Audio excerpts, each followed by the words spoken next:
بینەرانی عزیز ئەم کاتتان باش من یادگار فایقم ئەم شەویش وەکو هەفتەکانی پێشوو لە شاری ئەزیزی سلێمانیەوە لەگەڵتانە بم بۆ پێشکەشکردنی ئەڵلقەیەکی نوێی وێنە گەورەکە وەکو ئاگادارن قسەکردن لەسەر قەیران و خەمەکان کۆتایی نایەت پێشتریەوە ئاگادارن ڕای مامۆستایان و فەرمانبەران و زۆر بەیچین و توێژەکان وەرگیراوە لەسەر قەیرانەکانی هەرێمی کوردستان لەسەر کێشە و خەمەکان ئێمە ئەم شەو لە گۆشەیەکی جیاوازەوە لە گۆشەی ئەو کەسانەی کە وەبەرهێنن ئەو کەسانەی کە سەرمایەدارن ئەو کەسانی کە بازرگانن پسپۆرانی بواری ئابووری قسە لەسەر زیاتر چارەسەر ئەکەین چونکە وازەحە خەمەکان چین سەرۆکی ژووری بازرگانی و پیشەسازی سلێمانی خۆشداری لە داڕوخانی ئابووری سلێمانی دەدات و دەشڵێت بەدەیان ملیۆن دۆلار زیان بەر سلێمانی کەوتووە و هەروەها ئەڵێت سەرمایەدارانی سلێمانی ڕوو لە هەولێرەکەن بۆ ئەوەی ئیشەکانیان لەوێ بکەن و پارە و ڕسوماتەکەش لەوێ تەسلیم بە ئیدارەیەوە ئەوێکرێ بۆ سلێمانی بۆ چۆڵەکرێ زۆربەی دام و دەستگاکانی حکوومەت لە شاری سلێمانی وەکو ترێپەکیان کەوتووە و بایکۆتەکەن لە کاتی ئێستاە ئەرکی حکوومەتی هەرێمی کوردستان چییە؟ ئەبێت چی بکات؟ ئەبێ هەردانیشە بۆ خۆی بە مرتاحی و بڵێ قەیچەکە با بایکۆت بکەن با ساڵی خوێندن بفەوتێ با ئیش و کار نەڕوایان ئەبێت هەنگاوی جیاواز بنێت ئایا داواکردن لە فەرمانبەرانی سنووری شاری سلێمانی لە مامۆستایان لە تەواوی دام و دەستگاکانەوەی بایکۆتیان کردووە کە بگەڕێنەوە سەردەوامەکانیان لە هەمان کاتدا کێشەی موچە و گوزەرانیان چارەسەر نەکرێت داواکاریەکی منطقیە دەبێت ڕۆڵی سەرمایەداران و وەبەرهێنەران و بازرگانەکان لە ئێستادا چی بێت ئایا ئەوانی شەروەک وڵاتێکی یاسایی ئەبێ گلەی بکەن یان ئەبێت قۆڵی لێڵماڵن و بەشدار بن لە پێدانی ئامۆژگاری بەشدار بن لە پێدانی هاوکاری مادی و معنەویش بە حکوومەت هەرێم بۆی کێشەکانی چارەسەر بکات ئایا قەیرانی دارایی و ئابووری هەرێم قەیرانێکی تاقانەیە یان لە دنیادا قەیرانی هاوشێوە هەبووە و چارەسەر کراوە ئێمە ئەم شەو پسپۆڕێکی ئابووری لێرە حەزوریە بۆی قسە لەسەرەمەیان کە ئەزیزانم میوانەکانم هەریەک لە کاک با بڵێن ئەندازیار هاوبیرن وەربرز و سەرۆکی دەستەی بەڕێوەبردنی کۆمپانیای دەروازە و ئەم شەو وەکو وەبەرهێنێکش لێرە حەزوری هەیە و ڕای وەرەگرین هەروەها کاک بابان ئەحمەد حەمەسوور نوێنەری ژووری بازرگانی و پیشەسازی سلێمانی و لە هەمان کاتە ئەندامی ئەنجومەنی ژووری بازرگانی و پیشەسازی سلێمانی بە خێراتنتانەکەم سەرچاوماناتن هەروەها دکتۆر خالید حەیدەر پسپۆڕی ئابووری و شارەزای بواری ئابووری لە زانکۆی سلێمانی بە خێراتن تەکەم من هەوڵەیەم ڕێی دوو میوانەکەم وەرگرم دواتر دێمە لای دکتۆر بۆی قسە لەسەر ڕای خۆی و ڕای قسەی خۆشی لەسەر قسەی میوانەکەم کا بە خێراتنی تەواوی و میوانە عزیزانەکەم ئەم شەو بە پرسیارەکانیان بەرنامەکە دەوڵەمەندتر و جوانترەکەم سەرچاوماتن ئەگەر بە پرسیارێک دەست پێ بکەم کاک بابان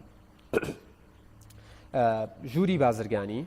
و پیشەسازی سلێمانی داوایەک ئاراستەی فەرمانبەران و مامۆستایان و حکوومەتی هەرێمە کات و ئەڵێت بەهۆی بایکۆتی بەردەوامی دام و دەستگاکانی سنووری سلێمانیەوە زیانی زۆر بەر شارەکە کەوتووە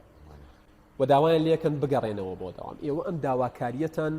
لە چیەوە سەرچاوی گرت ئێوارەتان باش وەڵا بۆ ڕاپەڕانی ئیشی خەڵک سەرمایە گوزار و بەرهێن بازرگان خاوەن پیشەسازی ئەگەر هات و دایرەکان داخلی ئیشەکەی نەڕوا چی بکە ئەوەش ڕنگانەوەی بۆ ئامە بێ ئەگەر هات و بەرژەوەندی گشتی هەمووی بەیەکەوە پەچی بکەوێ یعنی بە کوردی خۆمان کار و کاسبی نەمێنێ بۆ هەموو لایەک زەرەرە ئەوە بجوڵێتەوە باشترە بەڵام لە ڕوویەکی تریشەوە کابراش کە موچەی نییە نەحەقی نییە ئەویش پێویستی بۆ یەکە موچەی بێرە ینی دوولایەنەیە ئێمە وەک ژووری بازرگانی هەوڵی خۆمان لە لایەکەوەیەوە یەکێک لە شتەکان کە ڕەنگە بڵێن موچەخۆر یا مامۆسا پێی نەزانێ ئێمە ئاگادارین ئەو بارانەی کەوایەتە ناو هەرێمەوە بازرگان کە بینێرێ بۆ ناوەڕاست و باشووری عێراق گومرجێکی تر ئەسەنرێ ئەمە شتێکی تازەیە کە پێشتر نەبووە ئەگەر هاتوو بازرگان دوو جار گومرگ بە ئەم گومرگیان کێ لێیان لەسەنێ حکوومەتی هەرێم یا حکوومەتی عێراق بەڵێ عێراق کە دوو جار گومرجیە ئەچێتە سەر کاڵاکەی سیانی بەرزە بێتەوە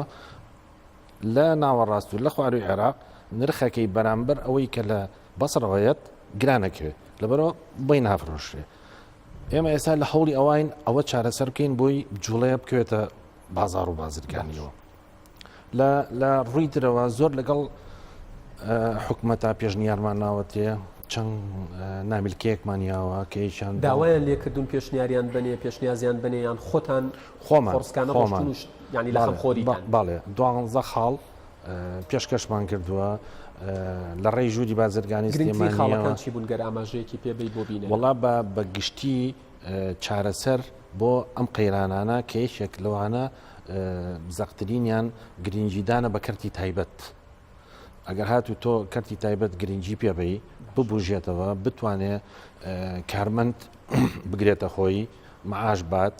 ئەو کاتە ئەو ئەرکە لەسەر حکومت کەم ئەبێتەوە هەمووی هەر بە حکومت بڵێ معاشەکەم ئەگەر هاتو بڵێن ئێستا خوێندنی کەرتی تایبەت زۆرە لە زانکۆ لە مەکتەبەکان کارگە زۆرە بەڵام ئەگەر هاتو ئەمانە یارمەتیان بێرێ پرۆژەی گەورەتر بکرێ بۆ نمونە یەشێک لە کۆمپانیا گەورەکان وەکو ئەوانەی لە سلێمانیا هەیە ئاسیاسیال مجموعەیە پرۆژەی تر هەیە کە کۆمپانیای هەڵەبجە کۆمپانیاکی کاک هاوبیر کۆمپانیەکانی ئێمە مۆزەفێک نییە معاشی وەرنەگرت بێ مۆزەفێک نییە دواکەوتەوە دێمە سەر ئەوەیان ینی ورتە قسە لەسەرەوە بکەین ئەگەر تەسلیمی ڕادستی کەرتی تایبەت بکرێت کێشەکان چارەسەر بن باستان لەوە کردووە کە سلێمانی زیانی نزیکەی 10 ملیۆن دۆلاری بەرکەوتووە ئەم زیانە هەر پێشتا لە زیادبوونە یان ڕاگیراوە یان بۆ ئەم زیانە بەر سلێمانی کەوت وڵا کەس نییە ڕایگرێ هەر لە زیادبوونایە کەس نییە ڕایگرێ خۆ هیچ هەنگاوێ نەنراوە ئەگەر هات زیانەکە تەنها لە ئەنجامی ڕاوەستانی ینی بازرگانی و ئاڵوگۆڕی بازرگانی لەگەڵ عێراق ڕوویداوە یان سەبەبی تر هەیە ئەوە لایەکی تر پرۆژەکان کە تەمیلی حکومت نەماوە وەستاوە لەبەرەوە بەڵێندەرە خاوەن پرۆژەیە و بەرهێنە وەستاوە ئەوەش کە جەنابێ باسی کرد لە ڕووی هاتوچۆی هەولێرەوە مرکزی قرار لە هەولێرایە وەزارەتەکان لە هەولێران قونسوڵگەرەکان لە هەولێرایە کابرای سلێمانی ناچارە بچێ بۆ هەولێر ئەچێ بۆ هەولێر گەر ئەمەم بۆ ڕوون بکەیتەوە ئەچێ بۆ هەولێر بۆی ئیشە بازرگانیەکانی وشەکانی کۆمپانیاکەی و تەچیزات و ئەم شتانەی لە هەولێر ڕێک و پێک بکات ئیشەیداریەکان و بێت لە سلێمانی بیکایان هەر لە هەولێر ئیشەکانیەکە نەخێر لە سلێمانی کە باش بەڵام وەبەرهێنێک مۆڵەتی وەبەرهێنانەکەی کە لە سلێمانی ئامادەکرێ بێ بچێتەوە هەولێر لەوێ تەزدیق بکرێ اینجایەتەوە لۆر پێویستی بە هەولێرە هەندێک شەریکە کە خطاب زەمان دائەنێ ئەبێ بچێت لە هەولێر لە بانکی فیدرال داینێ ئەبێ بچێت بۆ هەولێر بڵین پێویستی بە سەفەرێک هەیە بۆ بازرگانی خۆی هی وڵاتان ئەبێ بچێتە قونسوڵگەری لە هەولێرە هەمووی لە هەولێر ئەبێ هاتوچۆ بکە لەبەرەوەی حکومت لەوەیە بڕیار لەوەیە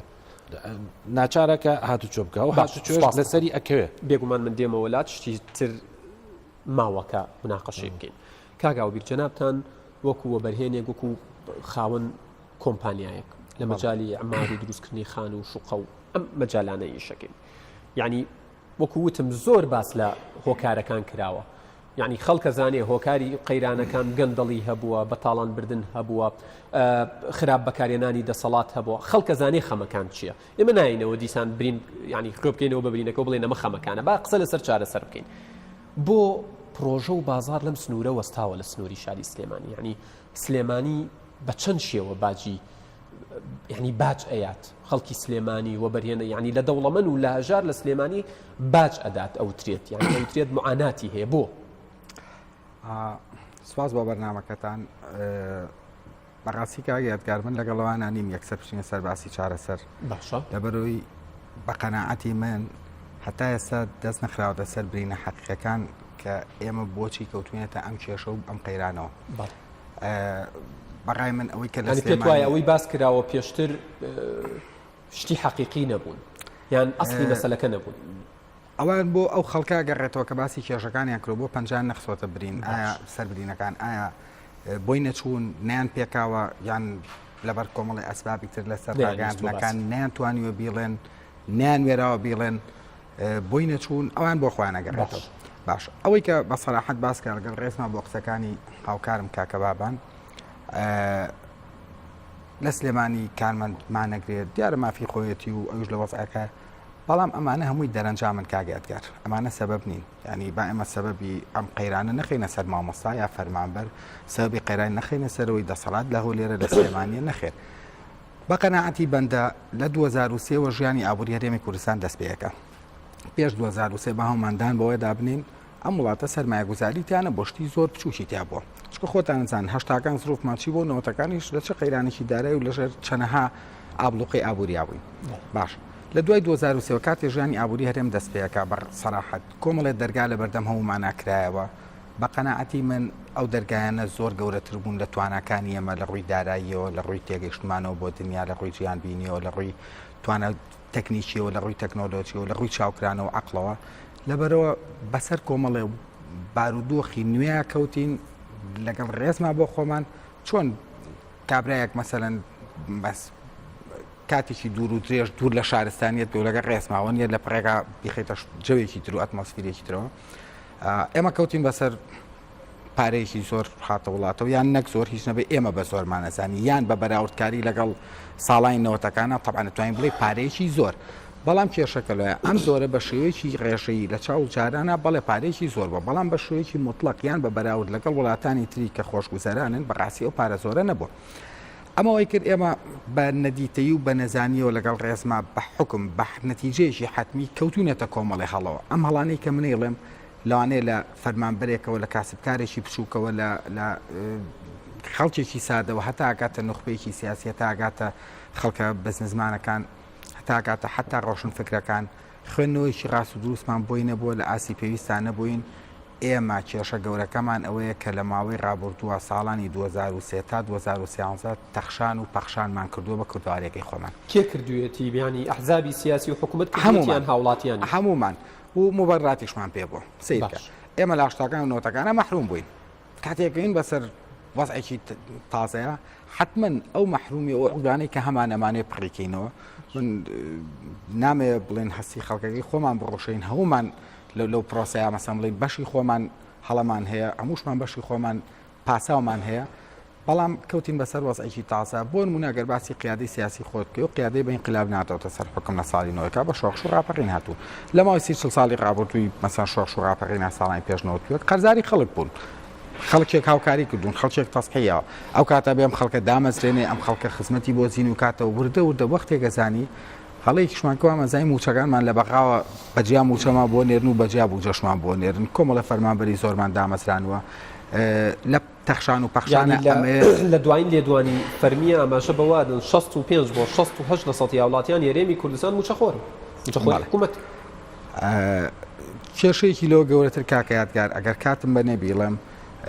باسی زۆر ژمارە ئاکرێت کە لە ماوەی 12 ساڵی ڕابردووە چەند میلیارد دلار هاتووەتە هەرێمەوە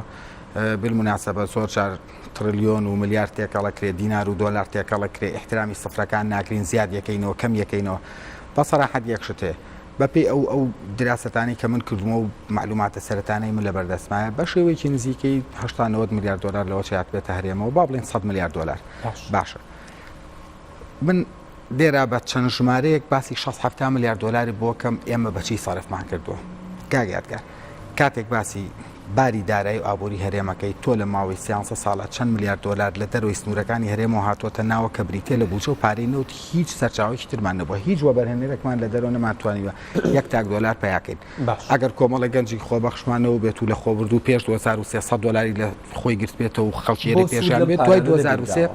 2023 لە مناقشەیەکی پێشووتری بەرنامەکەی بەوەدا ینی 10 میلیارد دلار لە تورکیاوە هاتە کوردستانەوە 5 میلیارد دلار لە نازانم لە ئێران سەبت منەمەیە بە چەند ژمارەیەک ئەوت پێ نەبیراوە بۆ ئەم قەیرانە چۆن چارەسەر کاگیادگار ئەمڕۆ لە هەرێمی کوردستانە بەس ئۆتۆمبیلی بچووک بە تەکسی و بەوەی کە خۆمان پێ سوڕین ئۆتۆمبیلی تایبەتەوە بەلایانی کەمەوە نزیشی تەسەورەکە ملیۆنێک سیارە هەبێ یەک سیاریان لە ئۆتۆمبیلەکانی پێش 2023 نییە هەمووی مرێنرا باشە ئەم سیارانە گەر بە شێوەیەکی تێکرا بە 20,000 دلار کەڕابێ ئەگەرێکی 5,000 دلاریشی بۆ درابێ بە سپێرپارت و بە تایە و باتری و ئەمشتانەی تر 25,000 دلارەکە هەر بە معادلەیەکی ئاسان ملیۆنێک سەربی 25,000 دلار 25 میلیارد دلارەکە ئیدە تۆ لە سا 25 هەموو پارەی هاتووە تەرێوم بەزیاومانە بە سیارە باشە کاکاوبیر پێم بڵێت یعنی باشە ئەمە خەمەکان جوتێکی خەمەکان بوو کە ئاماژەت پێدا کەس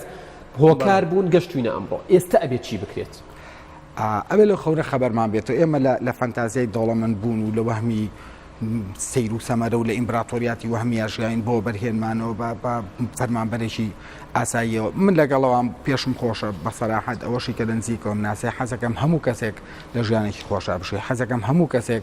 خۆشی ژیانی شەرەفمەندانەیە بێ بەڵام ئەمانە بەدەست من نییە تەوسێکردنەکەی کاگیادگار جەنابەت ئەگەر موچەکەت 1000 دلارە و ئەم کاکەیان 2000 دلارە و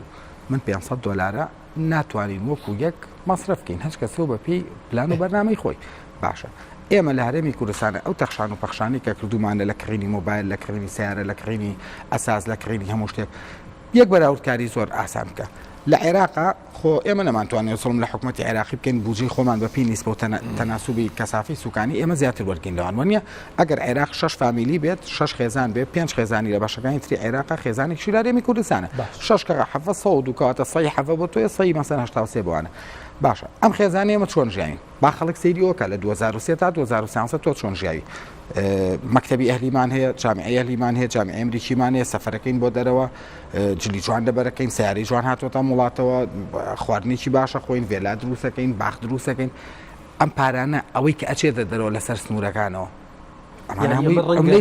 ڕەنگە بۆ کەسێکی سەرمایەدار بۆ کەسێکی دەوڵەمەند ئەم قسەیە تەواو بێ بەڵام بۆ هاوڵاتیەکی ئاسایش قوربان قسەیەکە باشە معاناتە نەبووە کاک بابان بازرگانە و تەلەفۆنی ئایفۆن یانێتە ناوە باش نییە هەموو ساڵەگەر 1 ملیۆن کەس 1 ملیۆن تەلەفۆنی ئایفۆنی تاسە بکڕێ $1,000 کاتە $1,000,000 تۆ خۆت بای 4 تا $5,000,000 نەوتتەی بیفرۆشی نەخێر لە باشترین حاڵەتە بودجەی هەرێمی کوردستان $10,000,000 بۆ تۆ ملیارێکی بەس بێ بە مۆبایل چۆن بەشەکە تاوانبارین سپاس دەکەم من دێمە وڵات یەک شت هەیە خۆزگە گریانمان بۆ ئەو باتە کە ساڵانێن و قەبارەی ئالوگۆڕی بازرگانی لەگەڵ تورکیا گەیشتە $15,000,000 لەگەڵ ئێرانە گەیشتە $5,000,000 کاکە من خۆم بودجەکەم $10,000,000 بەچی 500 سەرفەکەی لە دەرەوە ئەوە کارەساتەکەی کە زۆر دڵمان پێی خۆشەوە بۆی بگریانە ئەبێ پێداچوونەوە بکەین ئەبێ لەو خەونە خەبەرمان بێتەوە ئەبێ لە مەودوات دەستمان بە $1,000,000 و بلەرسێک کە چۆن نینە دەرەوە چۆن نینێرین ئەوان هەڵەکەن بۆ وڵات بۆ قسەکردن لەسەر چارەسەری دیکەش دکتۆر خالید بیانی ژووری بازرگانی و پیشەسازی سلێمانی ڕای وایە کە بایکۆتکردنی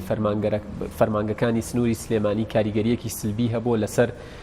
دۆخی ئابووری لە شاری سلێمانی وای کردووە شتەکان زیاتر پەکی بکەوێت بۆیە بایکۆتکردن چارەسەر نییە و سلێمانی لە پەسا ینی وەکو ئاماژەی پێداوتیم ئەم $10,000,000 لە زیاد بوونایە شتێک نییە وەستا بێت و ڕاگیرابێ کاکاوبیر ئاماژەی بەوەدا ئاڵێت بە شێوەیەک لە شێوەکان ئێمە لە بڵقێکی ئابووریە بووین ێستا بڵقەکە تەقیوە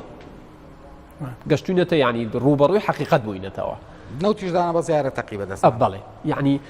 با بڕۆ بەسەر و قسەی دکتۆراشتی هەورامیش دکتۆراشتی هەورامی ئەڵێت نەوت ببێ بە $100 کێشەکان هەر لە شوێنی خۆیانە بن یعنی لەسەر کۆی قسەکان تۆ کۆمنتت چیە وەکو پسپۆڕێکی زۆر سپاسەکەم بەناوی خۆی بەخشندی مەهرەبان زۆر سپاسەکەم بۆ ڕاستاندنی ئەم هەلە کە لە خزمەتی جەنابتان بەشدار بم لە حوزوری ئەم میوانە بەڕێزانە بۆ ڕوونکردنەوەی دۆخی یاریمی کوردستان کە ئێستا ئێمە گەر حکوومەت یاریمی کوردستان گوێمان لێ بگرێ ئەوەندە بەرنامە و اینمان هەیە کە تایبەتن با چارەسەرکردنی کێشەکان ینی کەناڵەکانی ڕاگەیاندن هەر قسە ئەکەن و بەرنامە ئەکەن بە ئومێدیەوەی گوێمان لێ بڵێوادارین دەستەکانتە خۆش بواز شتێکی زۆر نایابە بەڕاستی خۆی ئەگەر بێنە سەر ڕوونکردنەوەی حاڵەتی یەکەم یاخود بەشی یەکەمی پرسیارەکەی جەنابتان کە لە بەڕێز مامۆستا بابان کراوە ئەوەی کە تابەتە بە ژووری بازرگانی یاخود ئەوەی کە تابەتە بە دۆخی شاری سلێمانی ئێمە بە دوو بابەت جا بکەینەوە لە یەکتری ئایا شاری سلێمانی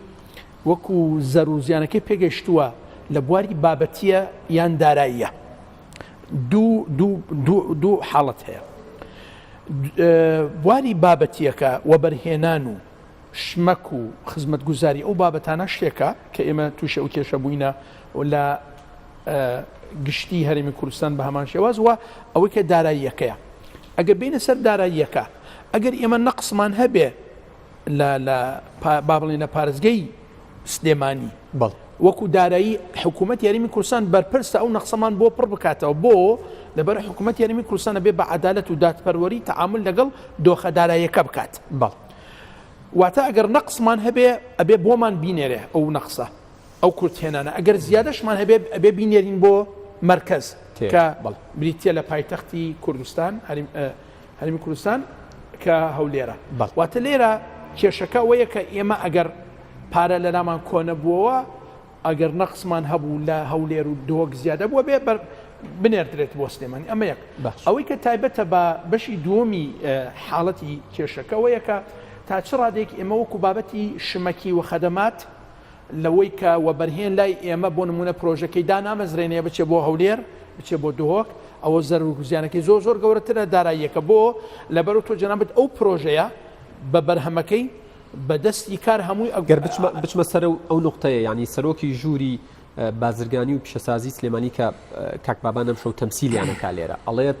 مەترسی داڕوخانی ئابووری سلێمانی لە ئارادایە تۆش وایە بینی یانەمە مبالغەیە وەکو بگورە بەتەکیت بەڕێزیان لە حاڵەتەکە زۆر نزیکترن لەوەی ئێمە وەکو مامۆستایانی زانکۆ خۆی ئەگەر وەکو زانستی ئەگەر تەعامل بکەی لەگەڵ بابەتەکەیە ئێمە ئەبێ بزانین پشکی پارێزگای سلێمانی لە دارایی حکوومەت یاریمی کوردستان چەنە ئایا ئێمە سەتا چەند لەو پارەی کە دەستمان ئەکەوێ بێ بینێرین بۆ حکوومەتی هەرێم یاخود حکوومەت هەرێم چەندمان بۆ بنێرێ ئەو هاوکێشە بێ ڕوون بێ بەڕاستی ئەگەر ببووری جەنابەت من لە بەرەو نزیک نیم لەو بابەتە بەڵام من وەکو لای نەزانستیەکە ڕوونەکەمە بۆ جەنابەتەن ئەبێ ڕێکەوتن هەبێ لە ئەنجومەنی وەزیران لەسەر ئەوەی کە ئێمە سەتا چەندمان بەرئەکەوێ وەکو شاری سلێمانی سلێمانی من وەکو بەرنامەکە ئێستا لە سلێمانیە و قسەکەش لەسەر سلێمە وەکو عینەیەک وەکو سامپڵێک باسی یەکەم ینی حاڵەتەکە یەکە بۆ تەواوی هەرێمی کوردستانەوە نییە بڵێ لە سلێمانی ئابووری مەترسی کەوتنی لەسەرە لە هەولێر و دوهۆکی کێشەیەک نییە لێرە موچە نادرێ لەوێ موچە دابەشەکە لێرە لەوێش موچە نییە بەتاکید بۆیە بەگشتی باسی وێنە گەورەکە بکەین دابەشم کرد من وتم بابەتە قەیرانی داراییەکە لە تایبەت بە داهاتە گشتیەکان لە پارێزگای سلێمانی بەو شێوازە بێ چەند کورتهێنان بێ چەند عەجزمان هەبێ ئەبێ حکوومەت هەرێم بۆمان بنێرێ ئەگەر زیادەی هەبوو باش ئەوەی تایبەتە بە دامەزراندنی پرۆژەکان و لەبەر ئەوەی ئیش و کاروبار لێرە ناڕوات و بەرهێن پەشیمانە بێ لێرە دامەزراندنی پرۆژەکانی بچێ بۆ هەولێر بچێ بۆ سلێمانی ئەوە زەرەر و زیانەکەی زۆر گەورەترە بۆ تۆ جەنابەت دەستی کارت هەیە لەوێ ئیشەکە لێرە ئیش ناکە بۆ نمونە لەوێ تۆ بەڕێزت بازارەکەی ینی کارگەکان بازارەکە نزیکتر لە کارگەکان لەوێ بۆی ساخەکرێتەوە لە بازار لای خۆمان لەوانەیە نەگاتە ئەم شوێنە نەگاتە سلێمانی دکتۆر جەناب وەکو شارەزایەکی بواری ئابووری بۆ ئەم لقەی پرسیارەکە بۆ ئەم بەشەی پرسیارەکە کە وەڵام بدایەوە چارەسەر چییە ئەبێ لە ئێستاە چی بکرێت خۆی ئێمە بۆی ئەم مەترسیە بە هەندێک دوور بخرێتەوە نەک نەهێڵرێت چکۆ هەندێک قورسە دوور بخرێتەوە کاڵ بکرێتەوە کاریگەریەکەشی کەم بکرێتەوە ئێمە وەکو کێشەی زانستی بە زانستیانە ڕوویم کەمە بۆ جەنابتان کێشەکەمان لە نەبوونی پارەش لە زانستی ئابووری بریتیە لە خواستێکی چالاک ئەکتیف کراو لە زانستی ئابووری پێوترێ بەڕێزان ئەزانم تەلەب الفعال باش ئەم خواستە وات لێ ئەکا جەنابتان وەکو دوکاندار وەکو بەرەمێن کە من یەمە خزمەتی جەنابتان ئەو لاپتۆپم پێ ئەفرۆشی پارەم پێ بەڵام کە پارەم پێ نەبوو نایەم بۆ لای بەڕێزت لێرە کێشەکە چییە لەبەر ئەوەی حکوومەتەکەمان سەتا هەفتای بەڕێوەبردننی یاخود سەروی سەتا هەفتای بەڕێوەبردننی ئابووری بەدەستە واتە سەتا هەفتا بۆ هەفتا و پێنجی خواست لە بازار نەما بۆ تۆ جەنابەت لەبەر بەست لایەنی ئستیهلاکەکە زیاترە آخر تۆ جەنابەت ئستیهلاک بنەما و ئەساسە بۆ بەرهێنان تۆ جەنابەت ئەگەر خواست نەبێ بەرەمهێنی شەکە بۆچی دوکاندار چی بفرۆشێ ئەگەر خەڵک نەچێ بۆ بازار شت بکڕێ ینی تۆڵە یەکێک لە چارەسەرەکان ئەوەیە حرەکە بخرێتەوە ناو بازار واتە حرەکە بخرێتە ناو بازار ئەساسی قەیرانی دارایی لە ئەمریکا کە ڕوویدا سەری هەڵداوە جیهانی گرتەوە ئەوە بوو کە پارە نەما لە ئەمریکا بوو بەچی بەڵێ ئەمە مەسەلەی سیولە دکتۆر ئەگەر مەسەلەی سیولەیە بەڵێ ئەگەر واتە ینی پارە لای کێیە یان لای کاسبکارەکانن کە خۆیان کاسبیەکەن و ڕۆژانە پارەکەیان دێتەوە گیرفانیان پارەیان لای ئاماژم پێدا 65 بۆ 6 لە سەتی وڵاتیان هێرێمی کوردستان موچە خۆرن کە موچەیان وەرنەگرت پارە لەکوێ بێنن بیخەنە بازارەوە ئەوەی کە لە خزمەتی جەنابتان ویستم ئەم هاوکێشە بەم شێوازە ڕوون بکەمەوە تۆ جەنابەت سەتا هەفتا کە سەتا هەفتای بەڕێوەبردننی ئابووریەکە بەدەستی حکوومەتە وەخواستەکەش سەتا هەفتای با بڵێن نەفەقاتمان تەشغیلیە بەکاربردن و بابەتانەیە ئەمە نەما یاخود زۆر کەم بوو معنەی ئەم سەتا هەفتەیە کە ئەچوون بۆ بازار بۆ لای سەتاسیەکە ئەو سەتاسیە کە پارە نەما چی بکات ئینتاجی چی بکات ئەوە یەک دوو بڕیاردان و بەڕێوەبردن و بەڕێکردنی ئیش و کاروبار لای سەتا هەفتەکەی نەک لای سەتاسیەکەیە سەتاسیەکەی کێیە تەرەفە لاوازەکەیە کە لە وڵاتە پێشکەوتوەکان 16 بۆ 65 لای کەرتی تایبەتە لاینە بەهێزەکە ئەوە واتە ئەگەر سەیری هاوکێشەکە بەم شێوازە بکەیت قەبارەیەکی حکوومەتێکی بچووکت هەبێ باشە پشتبەستن بە نەوت بۆ ئەو قەبارە بچووکە کاریگەری نابێت لەسەر سەتا هەفتاکە پشتبەستنێکی کەم ئەبێ داهاتەکەت سەتا حکوومەتەکەمان قەبارەکەت بچووکە چۆن داهات دەستەکەوێ مشکلەم نییە بۆ لەبەرەوە ئەسڵەن قەبارەکەی بچووکە تۆ جنابەت کێ بزوێنەری ئابووری ئەبێ 1950 کە کەرتی تابەت لە وڵاتە پێشکەوتووەکان چارەسەری ترچیەگەر زۆر بە کورتی پێم بڵێ آخر لێرە تۆ جنابەت کێشەیەکی باس کرد بەڕێستان و بەڕێزیان کاکە ڕێباسی ئەوان کە ئوستازیان ئەوە کەوت ئەوە بوو کە ئێمە داهاتە ئاساییەکە و ئاسانەکە کە دەستمان ئەکەوت پێشتر شێوازی زانستیانە و استخدام ئەمثل باشترین شێواز بەکارمان نێنا وەکو ئیماراتمان نەکرد وەکو ئێرانمان نەکرد لە گەمارە و ئابوووریەکە کە وا لێ بکەین لەو داهاتی کە دەستمان ئەکەوت هەستەکەی حکوومەتی هەرێم و ینی هاوڵاتیان و بەرپرسان تا ئێستا دانیان بەم خەلەلەیە نابێت ینی دانیان بەوەیە نابێت کە فعلەن ئێمە پارەیەکی خەیاڵیمان لە بەردەسا بووەکو لە کوردەواریە ئەڵێت لە ناز و نیعمەتە ئەژیاین بەڵام نەمانزانی سوودی لێ بین تاستمان پێ نەکرد و نەمانزانی چۆن بەکاری بێنین یعنی تەسەوەرکەی جەنابتان بگوەرە نمونەیەکی ئێستا لەم هۆڵا با بزانین چی تایبەتە بە ئینتاجی خۆمانمانی تایە تصور ناکەم هیچ ئینتاجی خۆمانمانی تیاابێ باشە تۆ جەنابێت لە وڵاتێکی بەکاربەربی 1985 لە سپاس دەکەم دکتۆر من لە چەندین بەرنامەیە وتومە ینی هەفتەیەک ئابلوقەی ماستمان بخەنە سەر لێرە قەیرانی ماست دروستە بێ سپاس دەکەم دکتۆر کاک بابان من بە خێرایی چەند پرسیارێکی ترتان لێ یەکەم بۆی بچمە لای میوانەکە لەسەر تایبەتمەندی سلێمانی ڕوونکردنەوەیکی بەسیط بم شتی مێژویی و نفسی سلێمانی بۆچی لێرە بایکۆت کراوە بڵێن لە هەولێر و دهۆک نەکراوە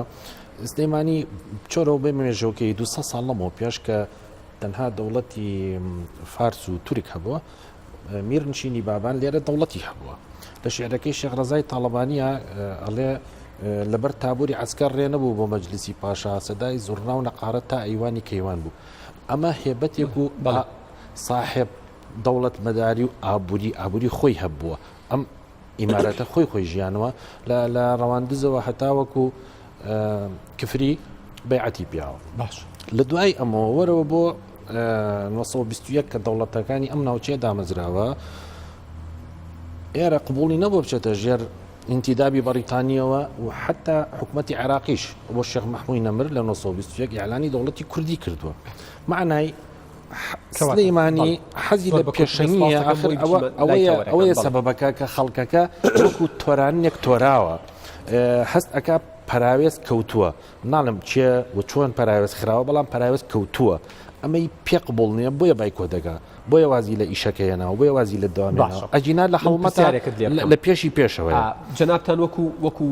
ینی سەرمایەدارێک وەکو بازرگانێک وەکو ئەندامی ئەنجومەنی ژووری بازرگانی و پیشەسازی سلێمانی ئەمەوەی ڕویای خۆتانم لەسرم خاڵە پێ بڵێن ینی قسەیەکەیە هەمیشە ڕەخنە و هەنێ جار بەلاقرتەیش باسی حکوومەتی عێراق کرێت کەوترێت بەدەست دنیایەک کێشەوە ئەناڵێنێ کە چیە ڕات الکحول ممنوع کات و ئەمڕۆژ بڕیارێکی تری دەرکردووە تەنورەی کورد لە زانکۆکان قەدەغەیە و پانتۆڵی تەست قەدەغەیە لە هەرێمی کوردستانی شەوتێت دنیایەک معانات و کێشەمانەیە خۆیان سەرقال کردووە بە کارتی نیشتیمانیەوە هەستەکەی شتی ئەو ینی شتی ئەولەویاتی تر نەبێت شتی لە پێشتر نەبێت حکوومەت خۆی پێ سەرقالکە بەڕێی تو ئەبوو لە بری ئەمە چیان بکردای و ئایا کە کارتی نیشتیمانی چی لە قەیرانی ئێستا چارە کارتی نیشتیمانی کردی تایبەتێکە حکوومەت نایکە شەریکەکە دایان ناوە 30,000 لێ وەرەگرێ نازانم ینی ئەو کارتە زیرەکەی کە بۆ فەرمان بەران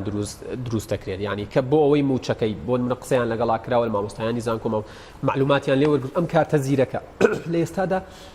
ئەتوانێت ڕۆڵی هەبێت لە چارەسەرکردنی خەیرانەکە وڵاوە سیستمێکی عامی عێراقیەوە ئەگەر بژبیە خۆزەرەری نییە و حکوومەتیش بۆچی پێوەی سەرقاڵە چەند شەریکەیەکیان هێناوە ئەوانەیەکەوەیەکێ لە کارە باشەکانە کە حکومە خۆ نایکە ئێستاکەی ڕۆڵی هەیە لەوەی کە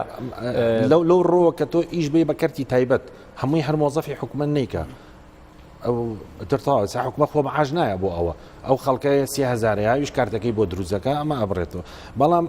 لێرە ئەگەر ئێمە باسی چارەسەرێ بکەین بەڵێ سلەیمانی حدودەکانی بە ئێرانەوەیە چەند مەرزێکی هەیە وەکو باشماخ و پاوە و پەروێزخان و سەردەشت و کێلێ و پشتە و ئەمانە هەمووی بە ئێرانەوەیە لەم لاشەوە بە عێراقەوەیە ئەگەر هاتوو ئەم دوو مەرزەی بۆ باش کرێ گۆڕانکاریەکی باشە بێ یعنی کار ئاسانی زۆر بکرێ لە مەرزەکانە بۆ هاتنی کاڵە و بۆ چوونیشی چونکە زۆر ئەچیزە هەیە لە وڵاتانی سین و ئەوانەوە بازرگانی ئەمە زۆر بەتوانان ئەیهێنن و جارێکی کە ئینێرنەوە بۆ ئێران بەمە کار ئاسانی تیا بکرێ واریداتێکی باشە بۆ ئەم ناوچەیە دوو هەم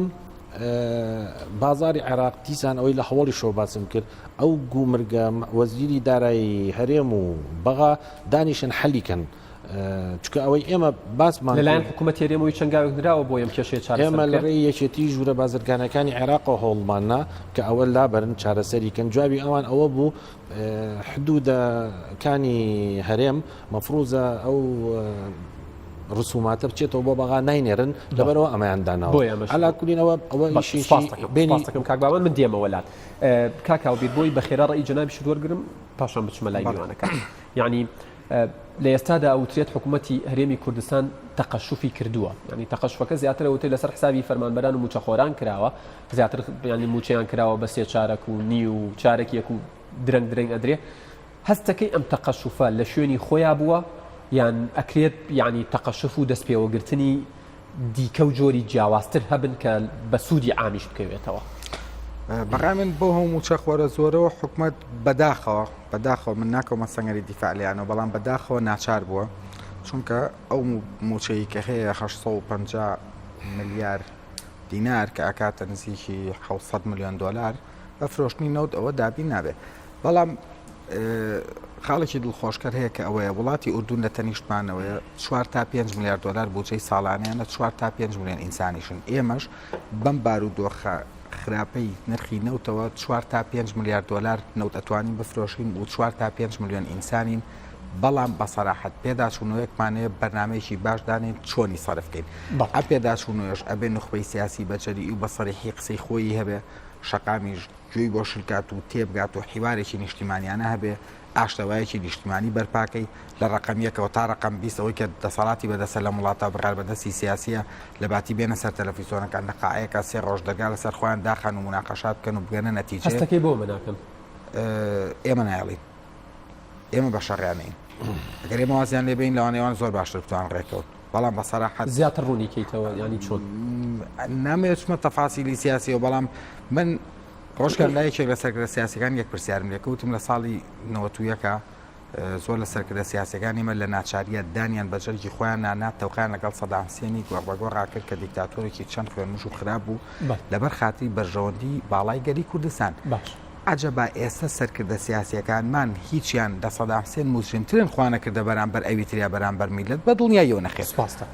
بۆ نەتوان لە ژوورێکی داخراوە ئەوە دابنیشن و کامێرەکان ئۆف ڕیکۆرد بێت و دابنیشە مناقەشەی خۆیان بکەن بەڵام بگەن بە چارەسەر کۆمەڵێک بەرژەوەندی کۆمەڵە خەڵکی بەرژەوەند خواست هەیە تەکەتورات هەیە سەرێتێگان هەیە مزایدات هەیە سوازانە نین کاکاوبیر کێ پرسیاری هەیە بام کاکەی پێشەوە پرسیار بکات هاوڕێیان پرسیارەکە لە زمانی تەوەرەکە بێت و یەک پرسیاریش بێ بۆی وەڵامی بۆ وەرگرمەوە سپاسانەکەم زۆر سپاس بۆم بەرنامە بە کورتی سێ پرسیارم هەیە بۆ هەرێک لە بەڕێز زۆر بە کورتی زۆر بە کورتی کاکاوبیر ئەڵێ تێکڕای تێچوون لە ماوەی 13 ساڵی ڕابردووە زۆرتر بووە لە داهات ئایا ئەگەر ئەم ڕێژەیە بیگەڕێنەوە بۆ قسەکەی بەڕێز ئاشتی ئەورامی ئەگەر ڕێژەی دۆلار یەک بەرمیلەوە نەچێتە 100 دلار 200 دلار هەر چارەسەرەکرێیانە پرسایشکە بۆ دکتۆر خالید ئەڵێ قەیرانی دارایی ئەوەی لە ئەمریکا هاوشێوەکەی هێناوانێ بەڕێز بیل کلینتۆن پارەی لە کۆنگرێس قەرز کرد خستیان ناو بازار ڕەوانیۆی بە خەڵک کێشەی ئابووری وەڵ جوڵی ئابووری پرسیارەکە چییە؟ بڵێن ڕوویە لە هێنا لە ئەمریکا جارێکە جوڵی ئابووری بژایوانێ بەڵام ئا لە هەرمی کوردستان کی ئەم پارە بخاتە ناو بازارڕەوانێ کاک بابان وەک جەنابیان وەک بڵێن ئەندامی ئەنجومەنی ژووری بازرگانی کارگەی جگەرەمان هەیە لە سلێمانیا کارگەی ڕستنی چنینمان هەبوو کارگەی شەکرەمان هەبوو باش ئەمە هەموو معاملانە بۆ ڕاوەستان ئەگەر ئێستا ئەوانە کاریان کردا ئەمە پێویستیمان بەم هەر سێ سێکتەری کە هەبوو کە لە دەرەوە هاوردەی بکەین بۆ ناو هەرێمی کوردستان زۆر سپاس دەکەم زۆر سپاس دەکەم ئەو کاکەی ئەو سەرازێت نەبێ سەرەتا من پێم خۆش بوو بەرنامەکە وەکو چارەسەرێ بۆ کێشە گەورەکان ئەوە تا باسی چارەسەرەکەین بەڵێ ئاخری تۆ کێشەکەتان هێناوە بەستێنە لە سلێمانیە کۆتان گرتەوە ئازان خەڵکی هەولێر و دۆ بێ بەشە لەم قەیرانە من ئەگەر ئاماژەم پێدا بۆیە ناچمەوە بەهار حاڵت پێم خۆشە بە گەورەی باز لەو کێشەکە موچە خۆ نەبێت لە دۆک و هەولێر ئابوو لە سلێمانیانە بێت لە هەمومان بەشدارین لەم کێشە بەڵام سلێمانی لەوە چێ بەهۆی ڕێژەی زۆری دانیشتوانی زیاتر زیادە بەڕێز دکتۆر خالید پێم خۆشە و مامۆسایەکی زانکۆم و بەڕێزە خۆیان شادۆ لە چارەسەر کاکی بەڕێز خاوەنی کۆمپانیا ئەو ئەڵێن ئەترسین لە باسکردنی یان خەڵک ترساوە بەڵام دەفەرمو جەنابەت مەترسە واسی کێژە و چارەسەرگا پێم خۆشە ڕاستەکانی دەستخەنە سەر برینەکان و بە خۆ دەڵێ بەڕێز دکتۆر خالید لە ساڵی 94 ئێمە تەنیا مەرزی باشماخمانە بوو کێشە شەڕی ناوخۆی نەگریز لە ئارا بوو خەڵک پارێدا بە چەک و تەقەمەنی کێشەی موەزەف هەر نەبوو کێشەی ئاوری لە وڵاتە نەبوو نەوت نەئەنێرا تەنیا بە مەرجێک هەموو کێشەکان چارەسەر کرابوو ئێستا بەم هەموو مەرزەوە تۆ بەس پاکێشەتان لەوەیە پارەی نەوت باشە داهاتی گومرگ داهاتی وەزارەتی ناوخۆ داهاتی باڵین باج و زەریبەکان بۆ کوێ ئەڕات خۆ ئەمانە کێشەی موەزەف هەلەکە بۆ بچووکتان لە پارەی نەوت باشتیە و رامیە زۆر سپاس دەکەم بەس کاکدا یەک ڕوونکردنەوە بۆ بەڕێز دکتۆر یەک قسەی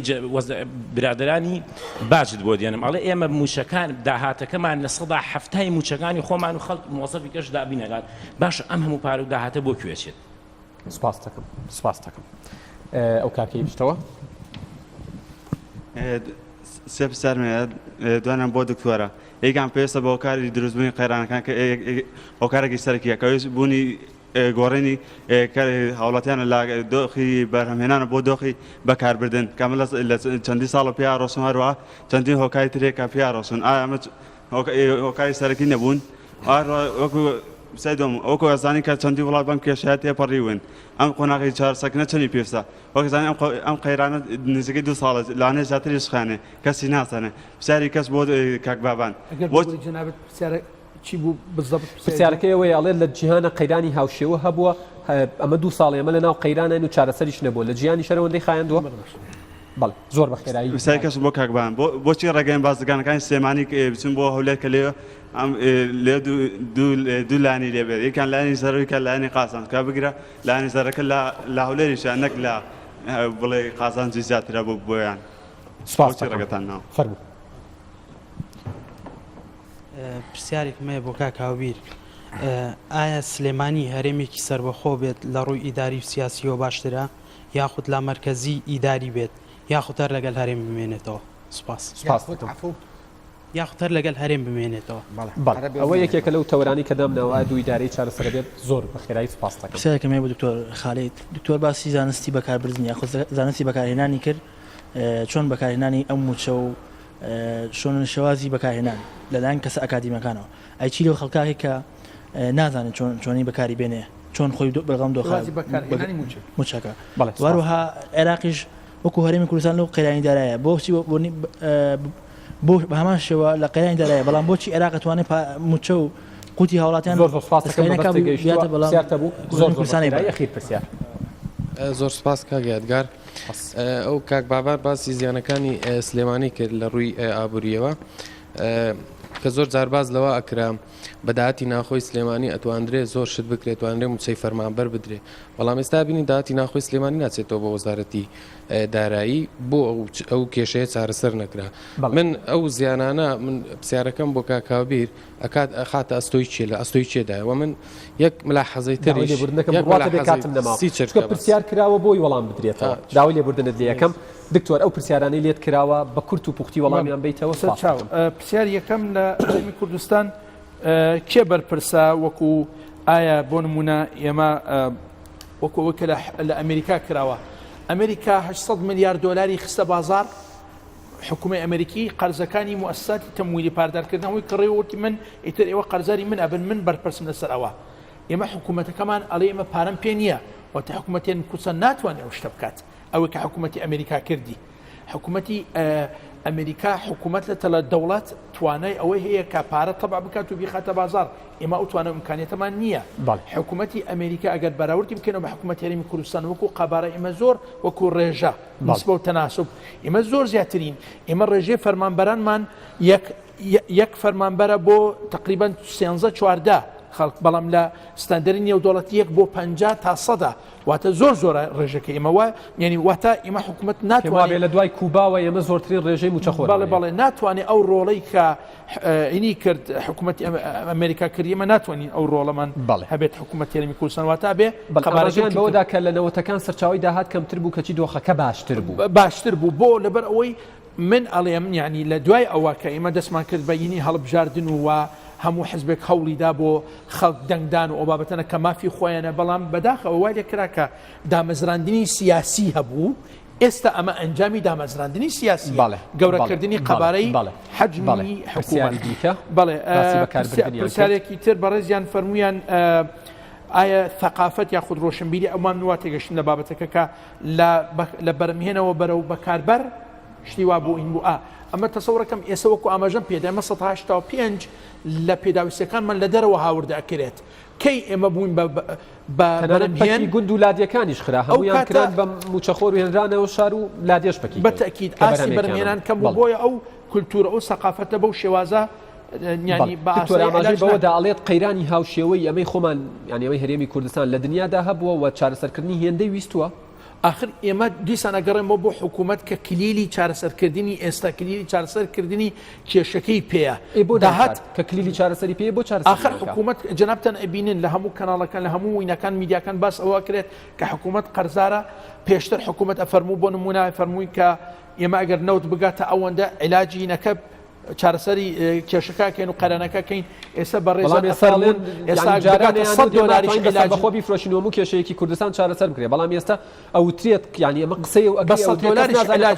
نەوتی فرۆشتویان نەوتی کڕیوە وا هێندە قەرزارە ئیتر یعنی بەڕاستی شتەکە ئەمە هێمای پرسیار و عنامەی تعجب بۆ ئەو بابەتە دانرێت بۆ لە عێراق ئەگەر ببووری دوا پرسیار بۆ لە عێراق ئەو کێشێنیە لەبەرەوەی لە عێراق ینی یەکەم عێراقی یەدەگی هەیە ئەگەر کورتی هێناینەکە ئەو یەدەکە بەکارێنە ئێمە نیمانە لەبەرمە لە 2005ەوە کە ئیمزامان کرد لەسەر دەستوری عێراق ئەوەمان دانەنا کە مافی هەرێمی کوردستان مافی هەبێت لەوەی کە یەدەگی تایبەتیە بێ دووربین بەرپرسانی کورتێک بەڵێ سوپاس دەکەم کاک بابەن ئەو پرسیارانەی لە جەنابەت کرابوون برادەرەوتی چارەسەر بۆ مەدای بەعید بۆ دوور شت بدرێ بە کەرتی تایبەت هەمووی بکرێ بە پرایڤەت سێکتەر تەنها لە ڕووی ئەمنیەوە پێشمەرگەیی دیفاع شتە ضرورەتەکان و ئەمنی قومی حکومت بیڵێت و باقی شتەکان باتە دەستکردی تایبەت خۆی چاودێری یاسایی بێ بەسەریەوە ئەرچی حکومت کەمە بێ ئەمەش وەقتی ئەوێ و فێربوونی ئەوێ چکە لە وڵاتی ئەمە دایمە مرکزی بووە ئەمە چارەسەری سەریع بۆ ئێستا لوبنان وەختی خۆی مشکلەی هەبوو ڕەفیق حەریرێ کابرایەکی مستەسمیر بوو کردیان ڕێز و زەرا نەسیاسی بوو نەهیج لوبنانی نەجاتدا مجموعەیە مستەسمیری هێنایە وڵاتەوە تۆ پێت وایە ئەگەر کێشە و مەشاکل و خەمەکان ڕادستی کەرتی تایبەت بکری ئەتوانن چارەسەر زۆر باشترە بە سورعەت مەسەلا حالیان سلێمانی محافظی نییە ئیشی وەکو کاک فاروقی مەلا مەزەفات تەکلیفی لێ بکەن بڵێن وەرە نایە پێویستی پێێنێ نە پێویستی معاش هەیە نە بە پارە هەیە ئیسیسماراتێکی گەورەی هەیە شارێکی لە شارێکا دروست کردووە بڵێ وەرە کاکە ئەم شارم بۆ بەڕێوە بۆ چارەسەرەکە معاشی یەک مۆزەفی هیچ کۆمپانیایکی کەری تایبەت دوانەکەوتەوە هی خەڵکیش ئەیە کاکاو بیرکە بە محافظ کار من هەندێک پرسیار لێکرد پێش بەرنامەکەی بەرنامەکە شارێکی دروست کردووە 24 ساعت کارەبا ئەیە 24 ساعت ئاو ئەیە کارمەندی هەیە معاشی دواناکە بڵێ وەرەگەدارن بەداهاتی ناوخۆی سلێمانی چکە ئەو فترێ باسی دویدارەی و باسی لامەرکزیەتی ئیداری و شتانە واکات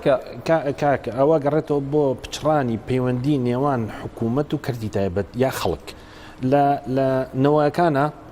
ئەم هەرێمەی ئێرە جابوو بە ڕێزمان جەلال سەرۆکی هەرێم بوو دوو مانگینە ئەبر یەک کۆبنەوەی کرد بە کەرتی تایبەت حەچی بازرگان و خاوەن کارگە و مستەسمیر و هەموویە هێنایی وەرن مشکلەکانتان چییە؟ دانیش بە دیار ئەم خەڵکەکەن پشتگوێ خراون بۆیش دۆخەمان ڕێج و زەرابینی کاو سەرۆکی هەرێم بوو دوو مانگجارێ دانیش لەگەڵمان ئێمە نە سەرۆکی هەرێمە بینین ڕێج و زەرابین نەوەزیرە بین نەدەنگی ئەماگاتە ئەوان نەدەنگی ئەوانە گاتی ئێمە تەکبیرمان پێ فکرەمان پێ ئاڕایی باش چارەسەرە کە تەرحکراوە لە بەرنامەکەی هیوادارم گوێمان لێ بگرن زۆر دەستمان نایگاتێت دەمیشمان نایگات خۆ بە ئەوەش تاوەکەم ئەو برادەرە باسی هینی کرد بۆ هاتوچۆ بۆ هەولێر و کۆمپانیاوشت نەچۆتە هەولێر ئەوەی کە ژووری بازرگانی باسی کردەوە کاتم عادل داخراوە خەڵک وەکالە دەچێت لەوەی کای ئەوەیە مەبەستە جیناونی کۆمپانیا بچێت زۆر ڕوونە ئەوە سوپاس دەکەم کاکاوبیر ئەو پرسیارانەی لە جەنابەت کران بە کورتی وەڵامیان بیتەوە زۆر باش دووتەوەری ترماوە بۆی کاتە بێ قسەی لەسەر زۆر باشە بۆی هەر قسەکانمان باسی دیوە ڕەشەکە و ڕژبینیەکان نەکەین بە قەناعەتی منەوەی کاڵن بەرمیلێن $900 و بگرێت دوایی بە شێوەیەکی تا ڕادەیەک ئەفسانەی یا بۆ نازام چی پێڵێن بە $1,000,000 شەرتاوە نابێ بەڕای من مەبەست پیشانانی ڕژبینی و نەبەخشینەوەی هیوانیە لەو قسەیە بە قەناعەتی من بەڵێ ئەگەر بە تەخشان و پەخشان و بێبەرنامین هەرچەنێ بێر بەشمانەکە بەڵام دڵنیابن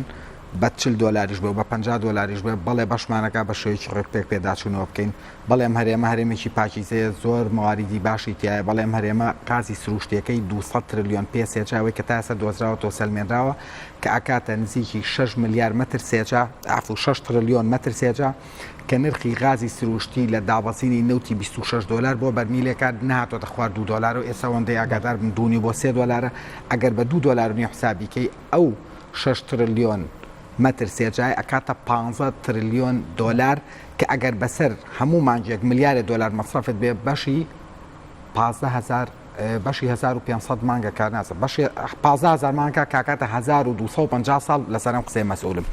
کێوە دوای ڕوونکردنەوەی کەواتە با خەڵکی کوردستان قەتەوە بێتاقەت نەبێ ئەمە ئەزمەیەکی موقەتە و بە قەناعەتی من مەسەلەوە نیە پارە هەیە نیە نەخێر مەسەلەکەەوە ئێستا دڕدۆنجێکی سیاسی هەیە مەسەلەکەی گاپێکی گەورە واتە فراقێکی گەورە لە بین نوخبۆ لە بین شقامە دروست بووە ئەبێ شتە چاک بکرێتەوە و پێداچوونەوە بکەین و یەکێک لە هەڵەکانی حکومەتی رێم لەگەڵ ڕێزما لە 13 ساڵی ڕابردووە ئەوانەی کە لیژنەی باڵایەوە بەرهێنان ئەو وەزیرە بەڕێزانی کە هەبوون لە دارایی لە وەبەرهێنان نەزام لە پیشەسازی ئەمانە هیچیان بۆ حتا حەدی دوکاناری ڕۆژ لە ڕۆژانەوە بەرهێنانیان نەکردووە بە عەقڵێتی موچە خۆر لەگەڵ ڕێزما بۆ جهودیان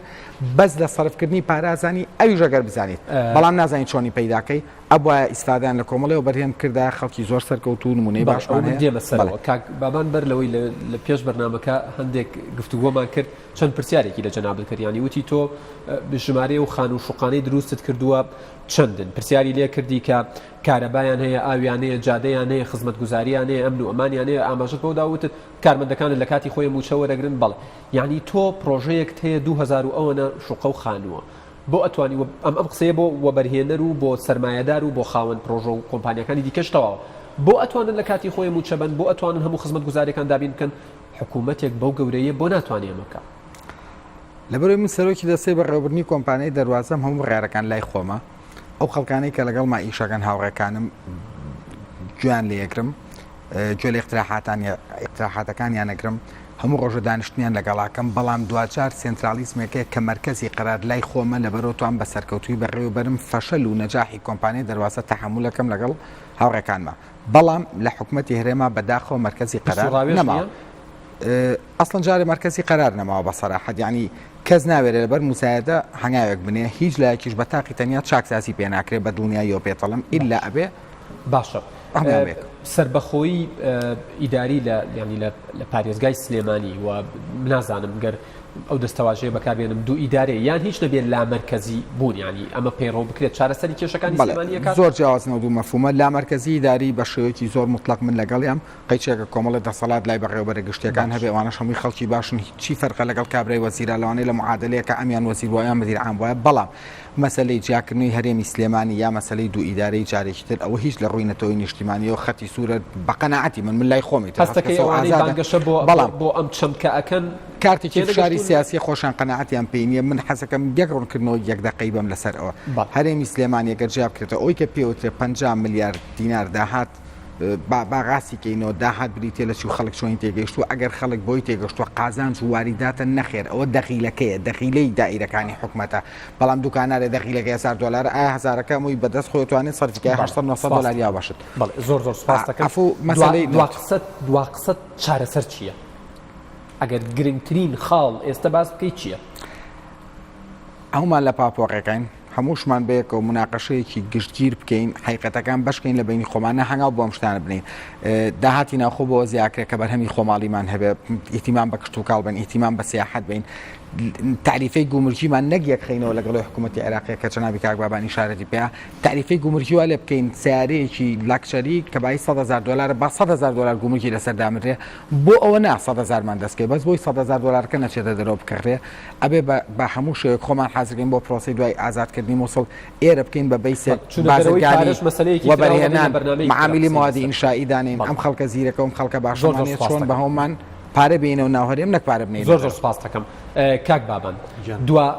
دوا کۆمنتی تۆ دوا قسەی تۆ وەکو چارەسەر ئەبێ ئێستا چی بکرێت ینی گرنگترین چارەسەر کە تۆ بتوانانی ئێستا ئاماژەی پێ بەستنەوەی خێرای پەیوەندی حکوومەت و کەرتی تایبەت یا خەڵک بە سورعەت بۆ ئەوەی خەڵک لە حکومت تێبگا حکومەتجی لە خەڵک تێبگا چکە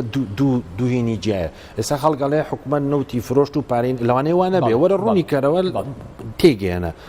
دوو هەم کەمکردنەوەی ئەرکەکانی حکومت و پێدانی بە کەرتی تایبەت و دەست پێوەگرتنی کەرتی تایبەت و ئاسانکاری و یارمەتیانی بۆ پێشوە سواز دەکەم دکتۆر وەکو پسپۆڕێکی ئابووری چارەسەر چییە؟ بەڵێ یەکەم شت ئەوەیە کە قەبارەی حکومت زۆر چوک بکرێتەوە و حکومت بکرێ بە چاودێر تەنها چاودێر بێ و وەکو بەڕێزیان ئاماژیان پێدا لە هەندێک بواری تایبەت وەکو لە جیهانی پێشکەوتوو تەندروستی و پەروەردە و بابەتانەیە و شەفافیەت و گرنگیدان بە کەرتی تایبەت لە بواری کشت و کاڵ گەیشتن بە ئاسایشی ئابووری کلیلی زۆر سپاس بۆ دکتۆر خالید سپاس بۆ کاک بابان سپاس بۆ کاکاوبیر سپاسی تەواوی ئەو میوانانەکەم سپاس بۆ هۆتێل تایتانیک کە هەمیشا و کاری کورسان 24 بۆەوەی بەرنمەکانی بە شێوەیەکی ڕاستەوخۆ پێشکەش بکە ئەزیزانم بەرپرسانی حکوومەت لایەنە بەرپرسەکان لەم بەرنمەیە کۆمەڵە چارەسەری زۆر باش تەڕحکرا ئێمە وەکو کوردستان 24 وەکو بەرنمەی وێنە گەورەکە وڵەدەین وێنە گەورەکە بۆ تەواوی هاوڵاتیان و بەرپرسان بگوێزینەوە بۆی بزانین چارەسەر چییە چۆن بکرێت لەسەر کەرتی کشت و کاڵ لەسەر لایەنەکانی خەمەکانی دیکەش قساکەین ڕێزی یادگار فایق و تەواوی ستافەکەم لە شاری سلێمانی و شاری هەولێر قبول بکەن تا بەرنمەیەکی دیکە بەخواتان دەسپێرم و ماڵتان هەمیشە ئاوەدان بێت.